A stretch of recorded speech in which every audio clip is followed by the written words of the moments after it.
In today's video, I'm going to teach you how to add multi-time period charts, indicators in TradingView Pro, quick and easy. By the end of this walkthrough, you'll know exactly where to click, what to type, and how to get this powerful indicator up and running on your charts without any confusion. First, make sure you're logged into your TradingView account and you have a chart open. It can be any market or time frame. What matters is that you're on the main chart screen. At the top of the chart, you'll see a toolbar. Look for the button labeled Indicators. Go ahead and click on that. This opens the Indicators and Strategies window, which is where you can search for and add almost anything you want to display on your chart. Once that window is open, you'll see several categories along the top or side. Find the one called Technicals and click on it. This helps filter what you're seeing so you're focused on technical tools and studies, instead of things like community scripts or financials. Staying in the technical section makes it easier and cleaner to locate built-in indicators you can rely on.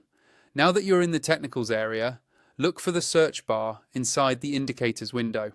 Click in the search field and start typing multi-time period charts.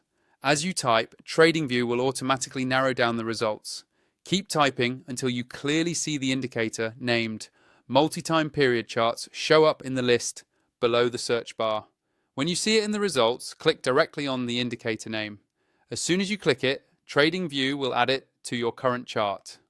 You should notice it appear either directly over the price action or in a separate pane, depending on how it's designed. If you want to fine-tune it and tune it, you can open the settings for that indicator by hovering over its name on the chart and selecting the settings icon. From there, adjust any inputs like the timeframes or visual style so it matches the way you like to analyze the market. If you're not already using TradingView Pro and you want access to more tools, layouts, and indicators like this, use the link in my description to sign up. That way, you'll be working with the same setup I'm using in this tutorial, and you'll have everything you need to follow along with future videos as well.